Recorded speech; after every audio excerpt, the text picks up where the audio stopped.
UN Secretary General Antonio Guterres called for renewed funding for the Palestinian Refugee Agency amid a smear campaign by Israel. In France, the National Farmers Unions Federation has called to block the roads to the city of Paris as part of their demonstrations for labor demands. And Colombian President Gustavo Petro announced he is scheduled to meet with Brazilian President Luis Inácio Lula da Silva to evaluate emergency plans in the face of the forest fires that could reach the Amazon. Hello, welcome from the South. I'm Luis Alberto Matos from the TeleSUR studios in Havana, Cuba. We begin with the news.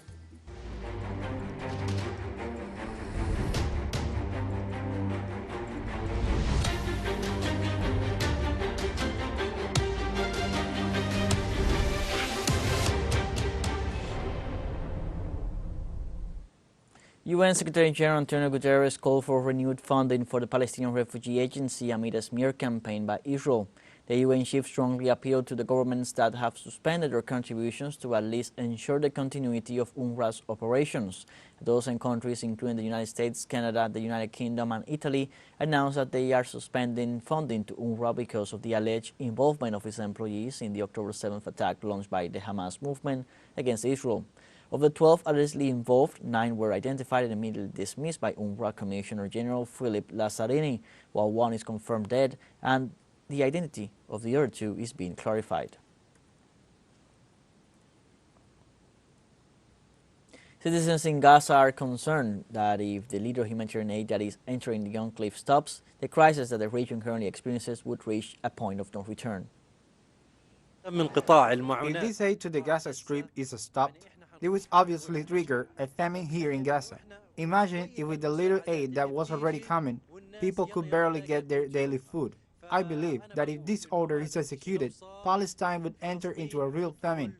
We hope that this does not happen, and that this order is not executed because it would be a real catastrophe for the Gaza Strip. Meanwhile, in Gaza, at least 165 civilians were killed and 290 wounded in the last 24 hours as a result of continued Israeli bombardment. The intense attacks by the Israeli occupation army in the Han Yunis area are continuing to provoke the displacement of thousands of families. After 114 days of total siege on the devastated enclave, 26,422 people have been killed and more than 65,000 wounded, in addition to some 8,000 missing under the rubble, according to the latest count by the health authorities. In this context, the Red Crescent Society informed that the Israeli bombardments and shootings continued in the vicinity of the Al-Amal hospital in Han Yunis. And in the West Bank, over 6,300 Palestinians have been detained since the start of the Israeli siege against Gaza on October 7, 2023. A committee that groups prisoners and former prisoners, together with the Palestinian Prisoners Club, have said that hundreds of the detainees are minors and that about 200 of them are women. These groups have denounced that the Israeli occupation forces subject the prisoners to torture, beatings, threats, and other physical and psychological mistreatment. They note that since the start of the aggression, the Israeli forces have issued some 2,856 administrative detention orders, which is a violation of human rights, for it allows them to hold Palestinians without due process for up to 6 months, without giving them the right to present evidence or a defense. The United Nations criticized the persistent Israeli attacks on hospitals, schools, and refugee camps in the Gaza Strip. The UN Human Rights Office for the occupied Palestinian territory denounced that these violent actions threaten the life of thousands of citizens and are a violation of international law. UN authorities expressed concern about this situation, which has forced many civilians to leave their homes to seek refuge. They called for an end to the disregard for international law and violence and for the entry of humanitarian aid to support those affected in Gaza. They also called for an immediate ceasefire, the release of the hostages, and a political solution to the causes of this conflict. On Sunday, the Arab League holds an extraordinary session to discuss measures taken by the International Court of Justice against the government of Israel. The session was convened at the request of the State of Palestine and in coordination with Egypt and Jordan. The primary objective of the meeting is to formulate a unified Arab stance in response to the recent measures issued by the ICJ against Israel. The top court ruled on provisional measures that Israel must implement and adhere to based on a case brought forth by South Africa. The case accuses Israel of failing to fulfill its obligations under the 1948 Convention on the Prevention and Punishment of the Crime of Genocide. The meeting aims to take comprehensive measures to prevent prohibited acts under the Genocide Convention, ensure the immediate provision of urgent humanitarian needs for the Gaza Strip, and hold Israel accountable for incitement to genocide in Gaza. Let's now take a short break, but remember you can join us on TikTok at TeleSUR English, where you will find news in different formats, news updates, and much more. Other stories coming up. Stay with us.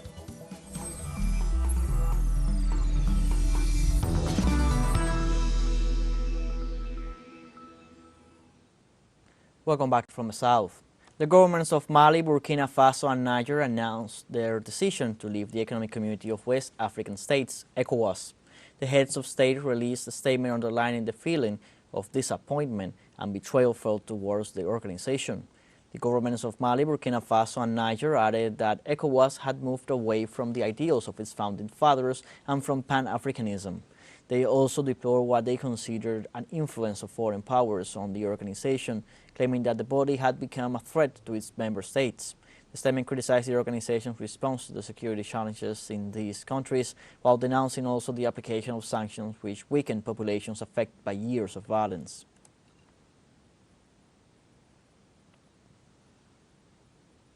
In Turkey, an armed attack inside a Catholic church left at least one person dead during Sunday Mass.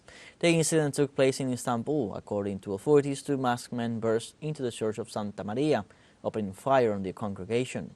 After the attack, the Turkish government authorities sent their condolences to the family of the deceased and announced the closing of the area in an attempt to apprehend the assailants. An investigation is currently underway to identify and arrest the perpetrators of the attack. In France, the National Farmers Unions Federation has called to block the roads to the city of Paris as part of their demonstrations for labor demands. Through a statement, the Farmers Union called on those mobilized since January 18th to occupy the main points leading to the French capital. Organizers expect this Monday's demonstration to gather farmers from the 17 departments bordering Paris, and that their action may persuade the executive to improve working conditions for farmers. The announcement comes after the farmers rejected a proposal announced by the Prime Minister meant to appease demonstrators. For 2 weeks, farmers have been protesting against low wages, inequalities in income distribution, and French bureaucracy.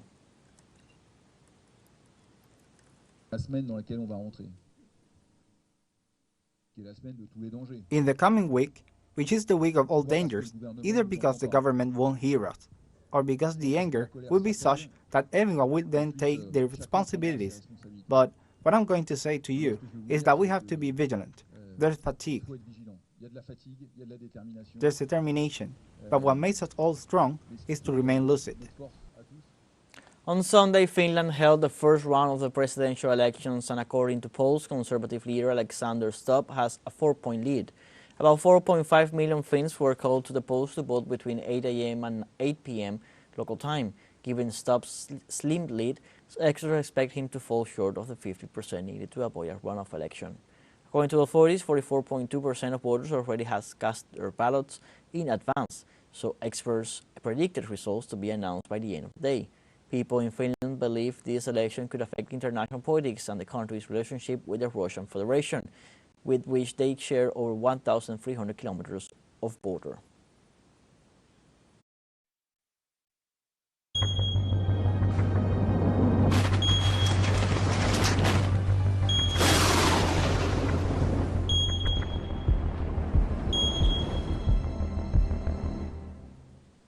In Argentina, a large wildfire is affecting Los Alerces National Park, located in Patagonia, a park declared World Heritage Site by UNESCO in 2017. According to official reports, the fire started Thursday, and on Saturday it was still out of control, affecting some 600 hectares. The rapid spread of the flames was due to the high temperatures of recent days plus strong winds. There are some 150 firefighters working in the area, which is located in the province of Chubut. Social movements have denounced that the administration of Javier Milei is trying to dismantle public policies that protect the environment, such as the National Fire Management Plan and the Land Law.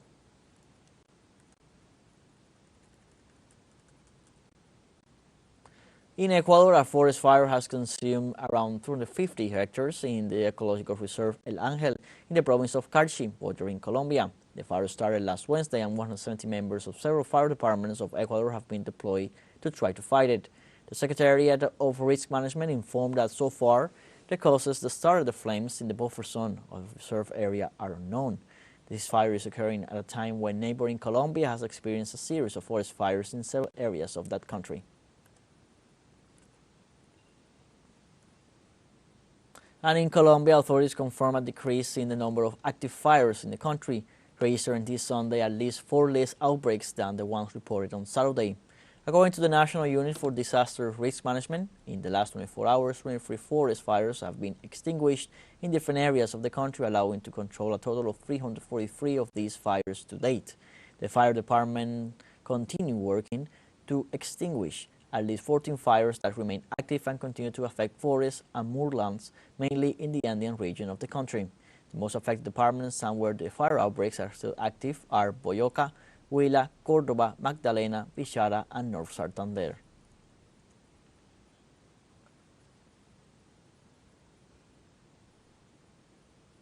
In this context, Colombian President Gustavo Petro says he is scheduled to meet with Brazilian President Luis Inácio Lula da Silva to evaluate emergency plans in the face of forest fires that could reach the Amazon.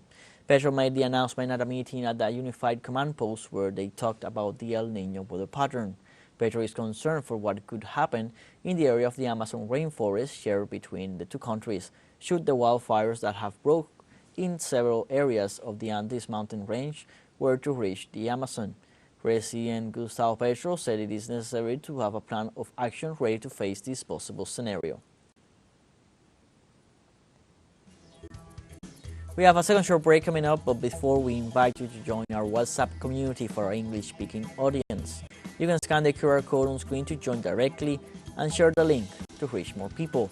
Constant news coverage of Latin America and the Caribbean as well as the rest of the world. Stay connected and informed with TeleSUR.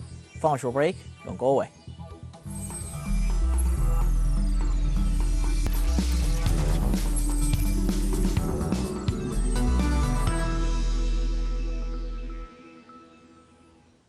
Welcome back from the South. On Saturday, the President of Honduras, Xiomara Castro, highlighted the economic growth and the reduction of poverty in the country as a result of social policies aimed at vulnerable sectors. During the presentation of her message on the occasion of her 2 years in office, Castro highlighted her achievements, emphasizing the increase in the budget of all sectors. According to the Honduran president, this allowed to establish a real reduction of poverty in the country. In the presentation of her speech in the Suyapa Boulevard, social and political movements were present, before whom the president gave a speech thanking them for their struggle and her cabinet and team for the collaboration. Castro considered that she was on the right path in her administration and called on the citizens to always defend the democratic system and the state of rights that have been consolidated in these 2 years.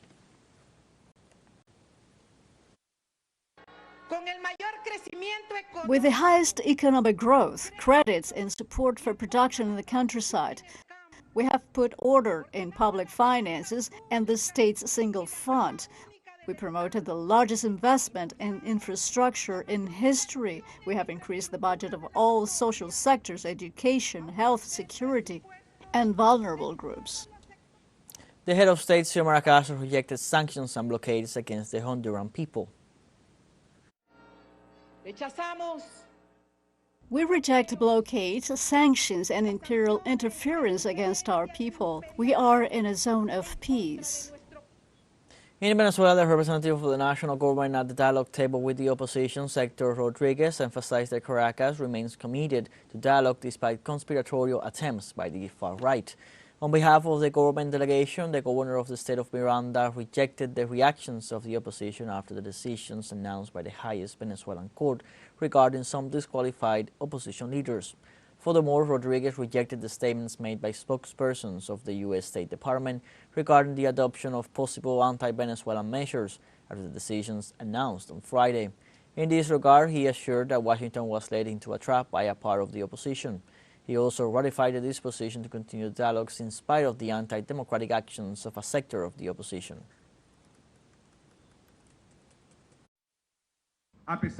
In spite of all those efforts of the extremist sectors, of stateless sectors for the attempts of coup d'etat, of assassination to harm the economy and the social policy of the Venezuelan people, the leadership of the revolution has never doubted that the path is democracy, that the path is dialogue, is debate, that the path is marked by the Bolivarian Constitution of Venezuela. In addition, Rodriguez emphasized that during the dialogues it was established that only those candidates who comply with the laws will be able to participate in the presidential elections. Chavez supporters, the force of the Bolivarian Revolution, do not have to solve the internal problems of the opposition. We presume that some actors may have made us understand something that was never discussed, never dialogue, never, in any document, in any conversation of any candidate in particular. It was always discussed in general terms, and our opposition was clear. Those candidates who comply with Venezuelan law, as in any democracy, may freely participate in any of the upcoming electoral processes: presidential elections, governors, mayors, community councils. The representative of the national government of Venezuela assured that the opposition has not fully honored the Barbados agreements. In one key aspect, that the Barbados Agreement has not been fulfilled, and that is what puts it at risk, is the assassination attempt, because part of the Barbados Agreement is the absolute commitment to abandon violence, to abandon coup d'etat, to abandon assassination attempt as a way of doing politics. So those who assume the responsibility for the counterpart, for the opposition, before the dialogue, must say, as I recognize it, Gerald Blythe has said very clearly, his absolute rejection of that way of doing politics, that violent way. In Cuba, from the steps of the University of Havana, thousands paid homage to the Cuban national hero Jose Marti on the 174th anniversary of his birth with the traditional torch rally. Youth and student organizations of the country mobilized to the Fragua Martiana, the place where Marti was imprisoned in his youth and consolidated his anti-colonial and anti-slavery convictions. The torch rally is a symbol that Cuban youth are keeping alive the legacy of Jose Marti. The event, which was attended by Army General Raul Castro and President Miguel Díaz-Canel, paid tribute to Marti's deeds and thoughts through various cultural events. It also commemorates when on January 27, 1953, the then student leader Fidel Castro and hundreds of young people paid homage to Marti in the framework of his 100th anniversary and in the midst of Fulgencio Batista's dictatorship. We have come to the end of this news brief. You can find these and many other stories on our website at telesurenglish.net. Also join us on our social media on Facebook, X, Instagram, Telegram, and TikTok. For TeleSUR English, I'm Luis Alberto Matos. Thank you for watching.